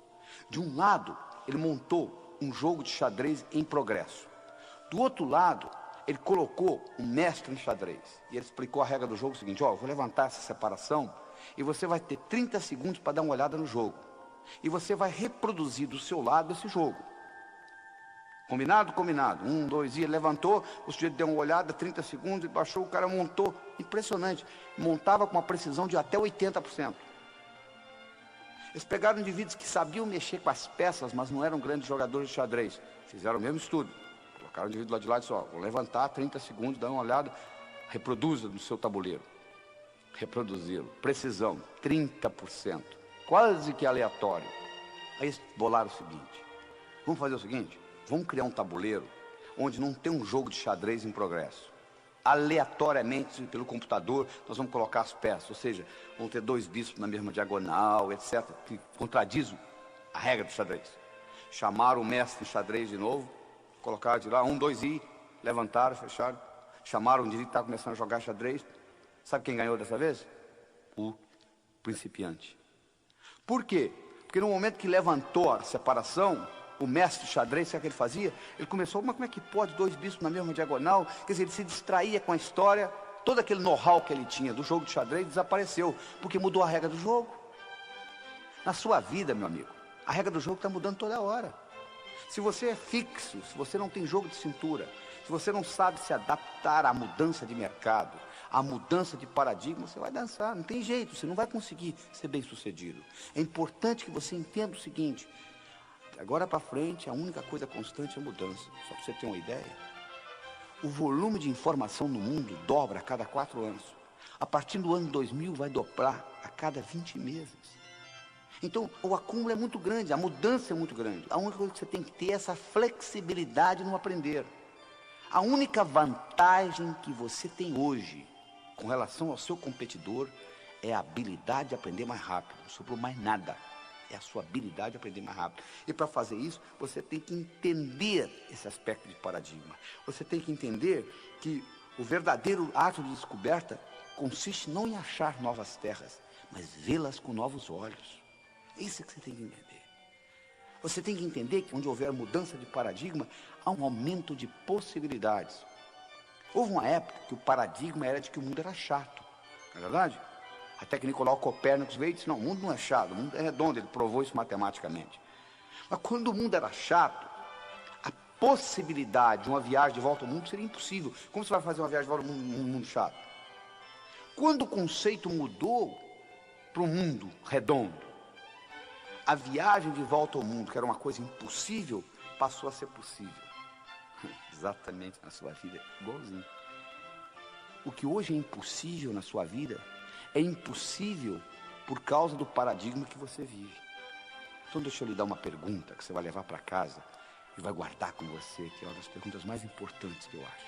É o seguinte: escreva ela num papel e coloca perto do espelho do banheiro. Quando você vai escovar dente de manhã, você olha para ela.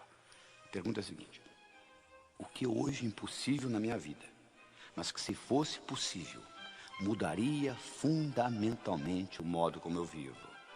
Vou repetir. O que hoje é impossível na minha vida, mas que se fosse possível, mudaria fundamentalmente o modo como eu vivo. Essa pergunta vai lhe permitir desencadear novas atitudes na sua vida. E desencadeando novas atitudes, você vai incorporar novas tecnologias e novos modos de pensar. Porque Mark Twain tinha um ditado que eu acho que é fascinante, que diz o seguinte: se o único instrumento que você tem é um martelo, todo problema você pensa que é prego. Não é verdade? Tem gente que tem uma tecnologia de dizer: deixa comigo que eu resolvo. Mas só tem isso, porque eu faço isso há 15 anos, porque eu tenho 15 anos de experiência nessa empresa. E eu vou analisar. Eu disse: não, meu amigo, você não tem 15 anos de experiência. Você tem 1 ano 15 vezes, é totalmente diferente. Você aprendeu no primeiro ano e repetiu 14. Para ter 15 anos de experiência, você tem que estar constantemente mudando a sua ferramenta. Se essa única ferramenta que você tem é um martelo, todo problema na empresa você vai pensar que é prego. Então é importante você entender que essa mudança de paradigma é fundamental. E nessa mudança, quando você responde essa pergunta, o que é hoje impossível na minha vida, mas que se fosse possível, mudaria fundamentalmente o modo como eu vivo, e vem a resposta, você tem que em seguida fazer uma segunda pergunta. E se eu implementasse desse jeito, como que seria? Você tem que fazer uma certa antecipação dentro da sua cabeça. Olha só, você vai concordar comigo. Se você anda, você tem que ver metros na sua frente, senão você bate. Se você dirige um carro, você tem que ver quarteirões na sua frente, senão você bate. Você está dirigindo um carro a 70 km por hora, passa uma pessoa correndo na frente, não dá tempo de você parar. Se você pilota um avião a 1000 km por hora, você tem que ver milhas na sua frente, senão você bate. Se aparecer um obstáculo a 500 metros, você já bateu. Conclusão: quanto maior é a velocidade que você se locomove, maior tem que ser a sua habilidade de antecipar o futuro. E hoje nós vivemos numa velocidade muito grande. Então a sua habilidade de antecipar o futuro é fundamental. E essa pergunta que eu estou lhe dando lhe ajuda a ser um explorador do futuro.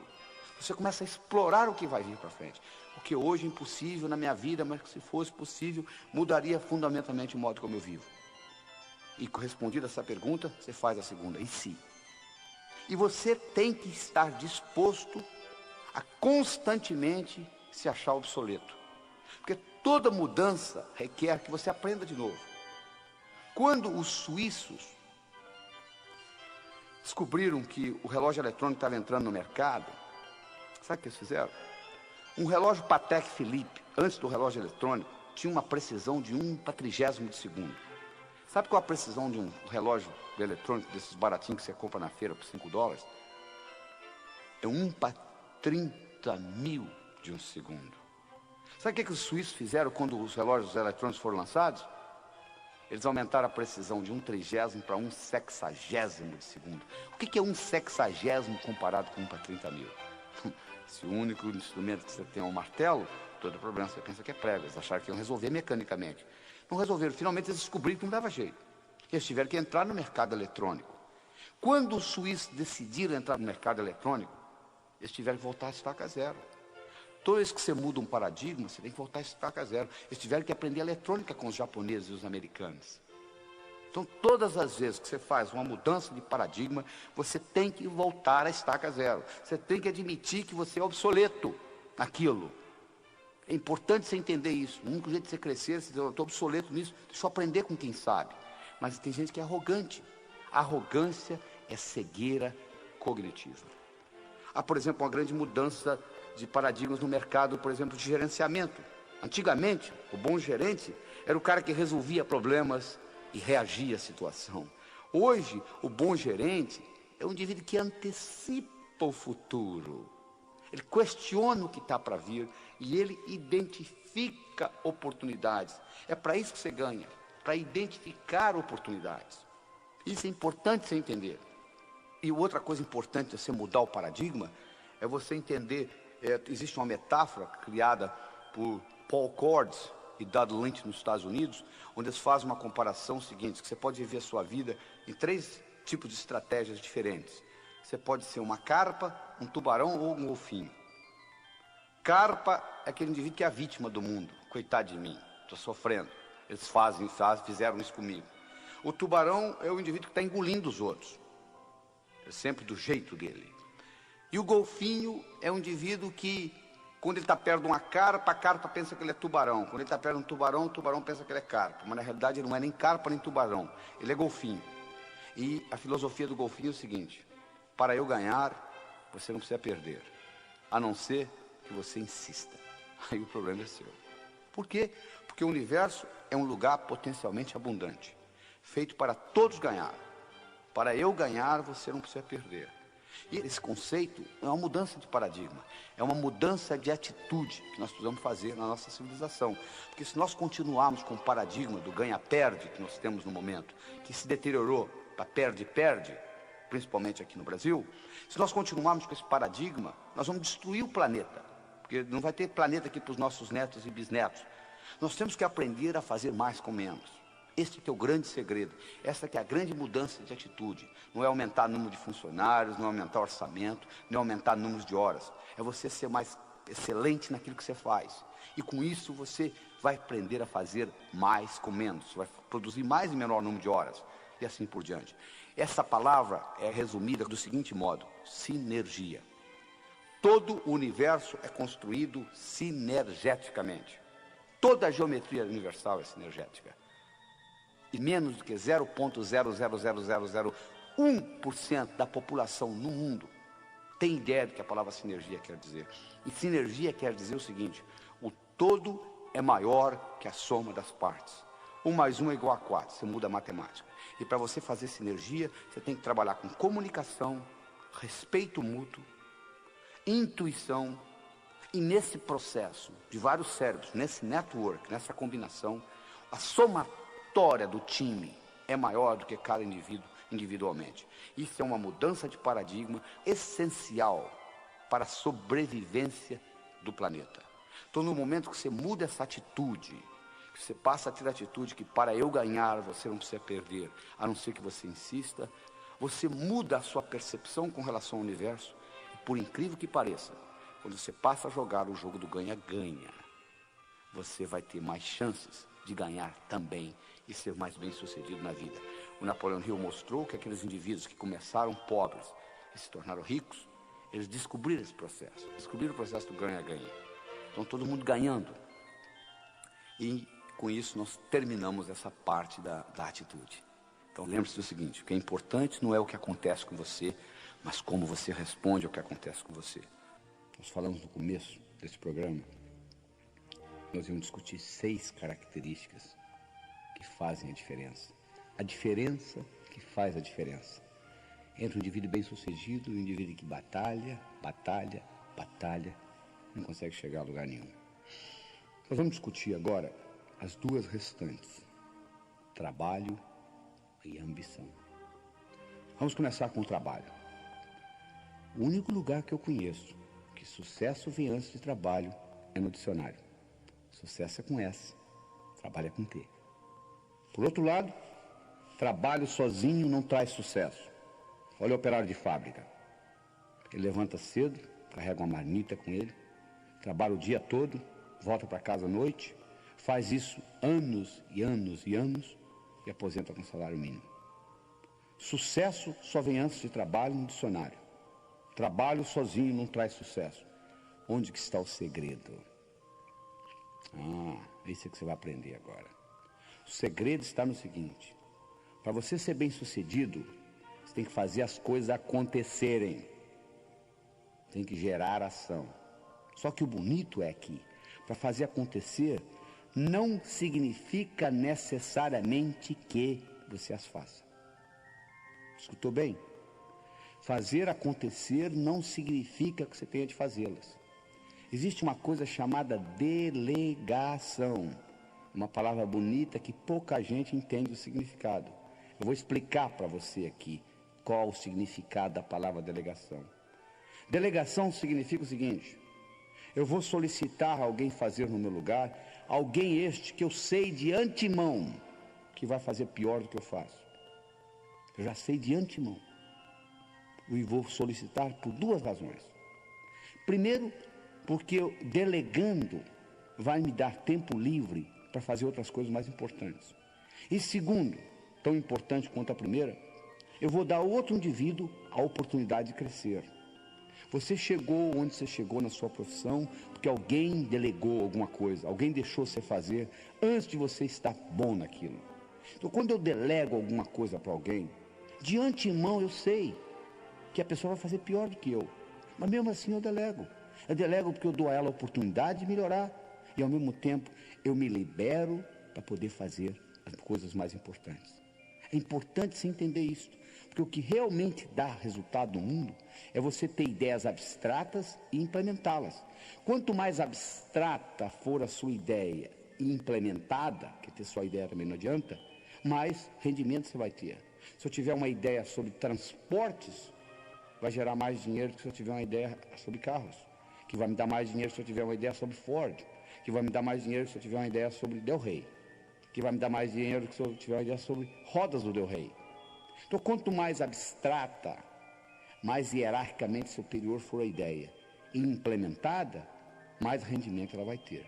E quando eu crio uma ideia muito grande, eu não tenho condições de implementá-la sozinho. Eu preciso de uma equipe, eu preciso de delegação, eu sei que gente vai fazer errado. Então é importante você entender esta característica.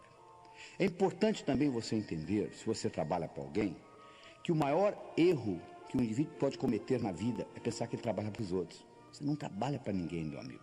Você pode até ter alguém que lhe dê um salário no fim do mês, alguém que lhe pague uma secretária, que tem um telefone, etc. Mas na realidade, você está sempre trabalhando para você. O Napoleon Hill mostrou, naqueles milionários, aqueles que começaram pobres, foram funcionários e terminaram ricos, todos eles tinham uma característica em comum. Eles trabalhavam como se a empresa fosse deles. Eles economizavam como se a empresa fosse deles. Eles administravam como se a empresa fosse deles. Porque isso estava dando a eles know-how, conhecimento de como administrar uma empresa. E quando eles abriam a deles, eles já tinham essa experiência. Porque o indivíduo, de modo geral, diz assim: não, eu não vou me empenhar nessa empresa porque ela não é minha. O dia que eu tiver a minha, sim. Mas aí você perde a oportunidade de praticar ser dono de empresa. Você pode praticar ser dono de empresa na empresa do outro. Gastar como se fosse sua, economizar como se fosse sua, administrar como se fosse sua. E com isso, você está pegando know-how, para administrar a empresa. É importante você entender isso. O maior erro que você pode cometer é pensar que você trabalha para os outros. Você não está trabalhando para ninguém. Você está sempre trabalhando para você. Esse conceito é fundamental que você entenda nesse mecanismo. A outra coisa importante que você tem que entender em termos de trabalho é o seguinte: existe uma grande diferença entre eficiência e eficácia. Eficiência significa fazer a coisa bem feita.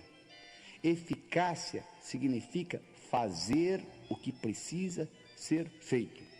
Tem indivíduo que passa a vida inteira fazendo bem feito, coisa que não precisa ser feita. Ora, se não precisa ser feito, não há razão de você fazer. Eu acho que todas as vezes que você for fazer alguma coisa que envolva tempo ou dinheiro da sua parte, você tem que parar e questionar. Isto é realmente importante ou não? Se a resposta é não vai perder tempo colocando isso, porque está gastando energia por nada. Tem uma história muito interessante que eu conto, que é a seguinte: nos Estados Unidos é uma sociedade de consumo muito maior que a brasileira. E nos Estados Unidos troca-se aparelho doméstico com muito mais frequência do que aqui, incluindo geladeiras. E se você é mais antigo, se você for visita a sua avó, você vai ver que a geladeira da sua avó, se ela é mais antiga, ela é diferente da sua. Ela tem uma tranca na porta, né? Que as geladeiras mais modernas hoje não têm. Mas essa geladeira, nos Estados Unidos, houve uma situação, uma época, em que aquelas geladeiras eram mudadas, renovadas. Então a geladeira velha ou ia para o junkyard, ou ia para o ferro velho, ou ia para o basement, que é o lugar mais baixo da casa. E as crianças gostam de brincar com aquilo. Então aconteceu 3 ou 4 casos, praticamente numa semana, por coincidência, onde crianças americanas, pequenas, 3, 4, 5 anos, brincando, entravam dentro de uma daquelas geladeiras e a porta batia e elas ficavam presas e morreram asfixiadas. Então foi uma grande confusão nos Estados Unidos, e eles resolveram fazer o seguinte: criar uma tranca de dentro para fora também, para poder abrir a geladeira caso alguém ficasse preso dentro da geladeira. E montaram um sistema onde eles iam ensinar todo o jardim da infância como fazer isso. Nós estava prontinho para começar, veio um sujeito e disse: para, não precisa nada disso. Coloca um imã na porta da geladeira, como você tem hoje na sua casa. Quando a porta fecha, o imã segura. Se alguém ficar preso lá dentro, é só empurrar com o pé, abre. O cara disse: mas eu já estou com tudo montado para ensinar. Disse: mas não precisa. Olha a diferença. Eficiência: eu estou com tudo montado para ensinar a todas as crianças do jardim da infância como abrir geladeira de dentro para fora. Eficácia: não precisa. Então eficiência é fazer bem feito. Eficácia é fazer o que precisa ser feito. Quando uma coisa é realmente importante, vale a pena fazê-la mal feita. Isso é que você tem que entender. Então você tem que entender o seguinte: todas as vezes que você for fazer alguma coisa que vai requerer tempo ou dinheiro da sua parte, pergunte: isso é realmente necessário ou não? Se a resposta for não, não perca tempo. É importante você entender isso. É importante também você entender no seu trabalho que, se você tem a função, se você quer ter a função de líder, existem certas características de liderança no trabalho. Por exemplo, o líder é um visionário. Ele tem uma visão.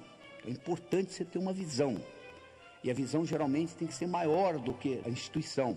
Nunca pode ser uma visão de uma empresa ganhar dinheiro. Pode ser consequência. A empresa está lá para ganhar dinheiro. A empresa tem que ter lucro, senão tem que fechar. Mas não pode ser visão. Visão é importante, uma visão maior para servir a sociedade. E como consequência você ganha dinheiro.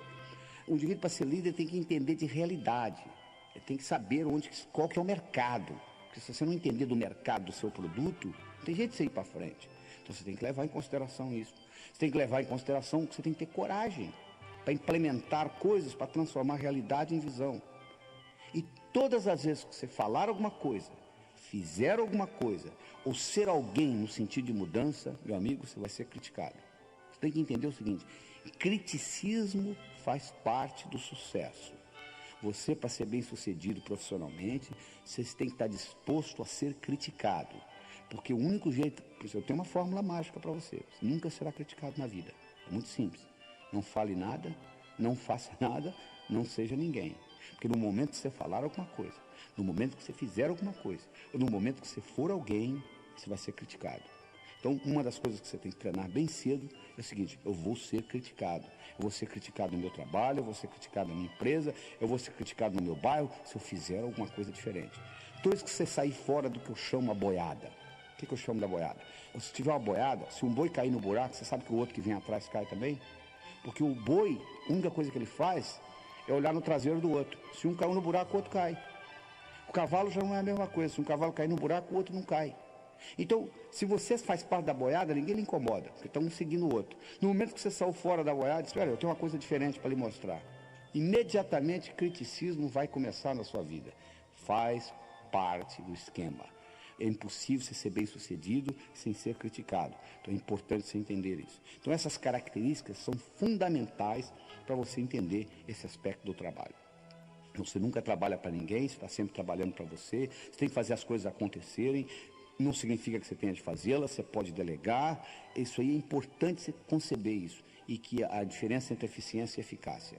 Eficiência é fazer bem feito, eficácia é fazer o que precisa ser feito. Muito bem, nós estamos chegando à última etapa da história, né? Ambição.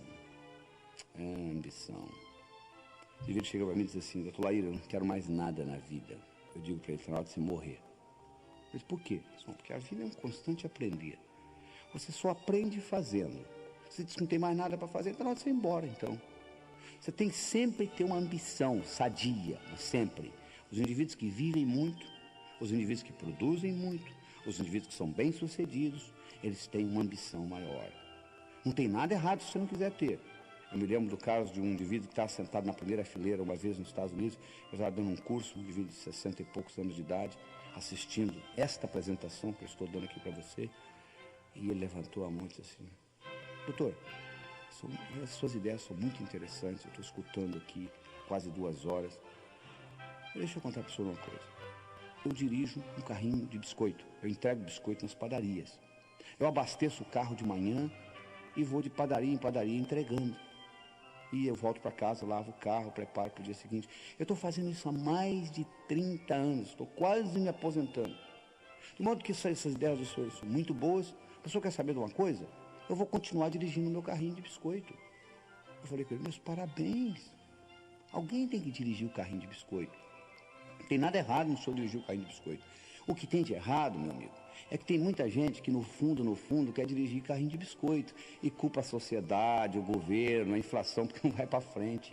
Se você quer dirigir o seu carrinho de biscoito, dirija.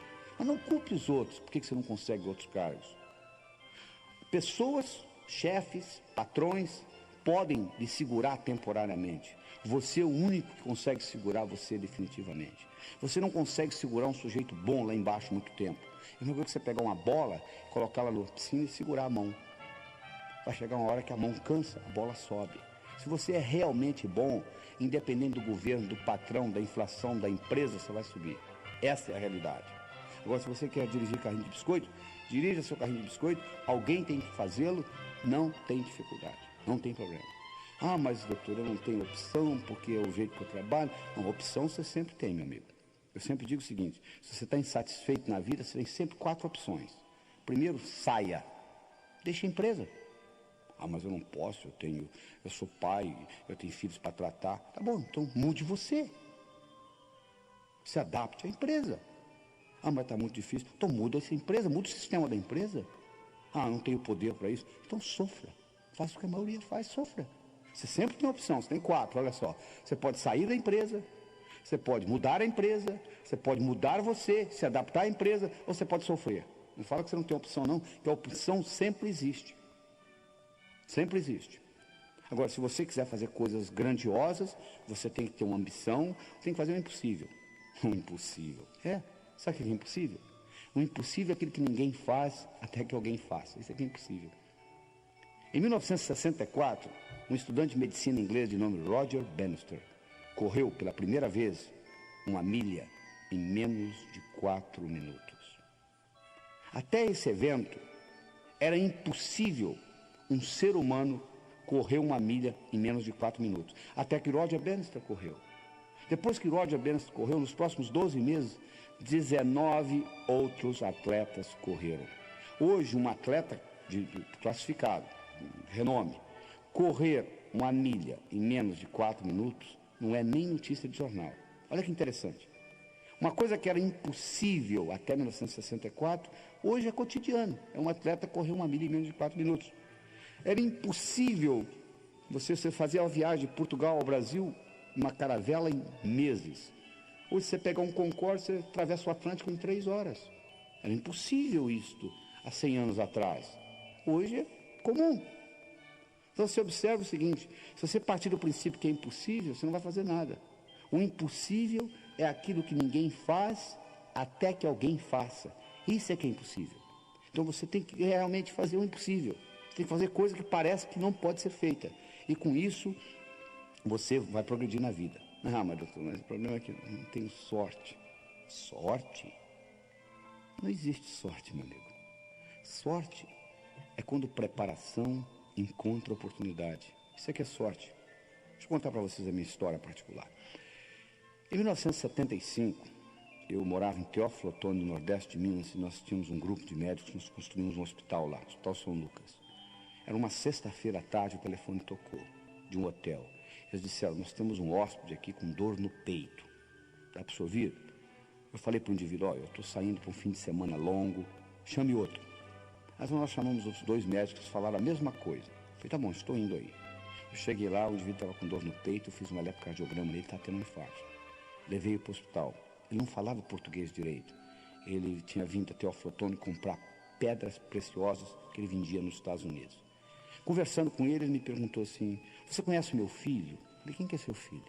Ele me falou o nome do filho dele. Eu falei, bom, eu não conheço seu filho pessoalmente, mas eu conheço os trabalhos dele, eu conheço os livros dele, eu conheço as publicações dele. O filho dele era um chefe de pesquisa na Universidade de Harvard, nos Estados Unidos, que é provavelmente a universidade mais sofisticada do mundo. 48 horas depois, o filho dele saiu dos Estados Unidos e veio para o Teófilo Otoni para ajudar a tomar conta do pai. E ficou lá e fez amizade com a gente, falava português bem, porque ele era casado com uma brasileira, etc. Na véspera dele ir embora, porque o pai tinha tido alta, eu tinha um centro de estudos no hospital, e aquela noite, por coincidência, não é coincidência, é sincronicidade, eu ia falar. Eu ia falar exatamente sobre um assunto de cardiologia, que o filho dele também era cardiologista. Eu ia falar sobre arritmias na fase aguda do infarto. Aí eu pedi permissão aos meus colegas, que tinha cada um uma especialidade diferente, um cirurgião, um ginecologista, um ortopedista, se eu poderia falar no nível do Peter. Eles não iam entender nada, mas o Peter ia ficar extremamente impressionado. E eles falaram, tá bom, vai em frente. Eu dei uma aula no nível do Peter. Quando eu terminei a aula, ele veio para mim e disse assim, Laí, você quer ir embora para Harvard? Eu te levo comigo. Eu falei, na época, eu falei, não, sou o dono da região aqui, faço o que eu quero, estou muito bem. Bom, o fato é que 6 meses depois, eu conversando com ele no telefone, e eu estava um pouco deprimido naquele dia, eu perguntei para ele, e aquela oferta que você me fez? Ele disse, continua de pé, já tenho validação do seu diploma aqui nos Estados Unidos, que eu tinha feito a prova passada, por que você não vem? Eu fui. Bom, eu fui de Teófilo Otoni direto para Harvard. Quando eu voltava ao Brasil para fazer conferências nos congressos, os meus colegas de profissão diziam assim, Laí, você é um cara de sorte, hein? Eu falo, por quê?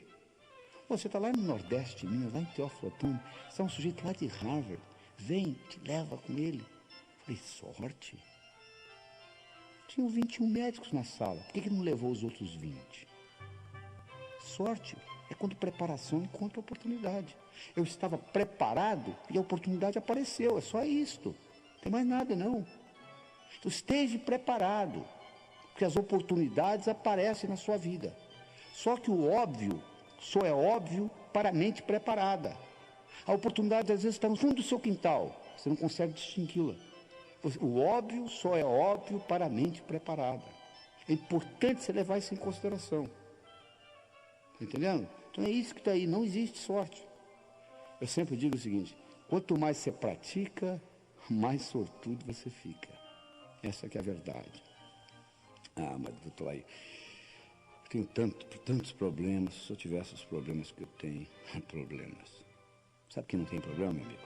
Pessoal que mora no cemitério.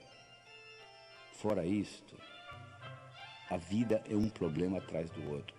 E eu não gosto de dar conselho, não, mas vou lhe aconselhar o seguinte. Não conte os seus problemas para os outros. Sabe por causa de quê? 80% não está nem aí. E 20% está feliz que você os tem. Tá bom? perder tempo contar seus problemas para os outros. Problema faz parte do viver. O segredo não é você ficar sem problemas. O segredo é você encará-los de uma forma diferente. Os seus problemas são os seus melhores amigos. Deixa eu contar para vocês um problema que eu tive que fez uma diferença muito grande na minha vida. Quando eu tinha 12 anos de idade, o cachorro da minha vizinha sumiu. A vizinha veio e disse: aí, você roubou meu cachorro. Eu nem sabia que só tinha cachorro. Roubou, não roubou, roubou, não roubou. Ela foi no posto policial e deu parte. Eu fui chamado lá. Veio uma intimação para meu pai. Meu pai me apresentou a intimação e disse: olha, estão me chamando no posto policial. Eu disse: papai, o senhor vai lá comigo? Eu disse: não, de jeito nenhum. Você vai sozinho. Papai, eu tenho 12 anos. Não, o problema é seu. Eu arrumei um tio, ele foi comigo. E eu comecei a arco-ir com um cabo ignorante que tinha lá. E roubou, não roubou, roubou, não roubou. E ele achou um atrevimento muito grande da minha parte. Eu com 12 anos de idade estava discutindo com ele. E ele fez eu pagar o cachorro. Ele voltei para casa com uma multa, uma quantia que custava o cachorro que eu tinha que pagar. Cheguei em casa e mostrei para meu pai. Falei: ó, entregaram isso lá. Ele falou: o problema é seu. Eu falei: papai, eu tenho 12 anos de idade. Ele disse: o que eu tenho com isso? Você tem que se virar. Por coincidência, como eu disse, não tem coincidência, por sincronicidade. O primeiro dinheiro que eu tinha ganho na minha vida foi dando aula particular de matemática. Com 12 anos de idade, eu já dava aula particular de matemática. O primeiro dinheiro que eu ganhei nas férias era exatamente aquela quantia que está sendo solicitada. Eu peguei aquele dinheiro e paguei. Por muitos anos, eu tive um ressentimento do meu pai por duas coisas. Primeiro, por não ter me levado lá. E segundo, por não ter pago a multa. Mas um dia eu tive um insight, o seguinte: aquilo foi uma das melhores coisas que aconteceu na minha vida. Porque a partir dos 12 anos, nunca mais eu pedi dinheiro a ninguém. Eu passei a ganhar o meu. E graças àquele evento, com 19 anos de idade, eu era financeiramente independente. Ou seja, muito cedo na minha vida eu comecei a ganhar dinheiro. Então, graças a Deus que o cachorro da vizinha sumiu. Não é? Aquilo que parecia ser um problema, na realidade, foi uma solução. Então, o que eu gostaria que você encarasse é o seguinte: quando você pensa que é um problema, talvez seja um modo do universo lhe ensinar e lhe jogar para frente. Leve isso em consideração, entendeu? Que os problemas são os modos de você crescer na vida. Encare o problema não como um inimigo, mas como um amigo. E isso vai mudar muito o seu dia a dia. E você tem que fazer isso levando em consideração o seguinte: que você tem que criar o seu futuro como possibilidades e não como expectativas. O que eu quero dizer com isso? Se eu crio o futuro como possibilidade e não acontece, continua sendo uma possibilidade. Se eu crio o futuro como expectativa e não acontece, eu fico frustrado. Então eu tenho que estar sempre criando como possibilidade. E à medida que eu crio como possibilidade, se não acontecer, continua sendo uma possibilidade. Isso é um trabalho que você tem que fazer dentro da sua mente. E finalmente, nós estamos chegando ao final dessa apresentação. Eu gostaria de discutir com vocês alguns aspectos práticos da coisa. Uma coisa importante que você tem que ter é boa saúde. Né? Você, para ter uma mente sadia, você tem que ter um corpo sadio. Respeite o seu corpo. Eu posso pegar um Mercedes-Benz, colocar água com gasolina nele, ele não vai ter um bom desempenho. É muito importante aquilo que você coloca na boca. Preste atenção na alimentação, porque o tipo de alimento que você está usando vai ser usado como combustível para o seu cérebro.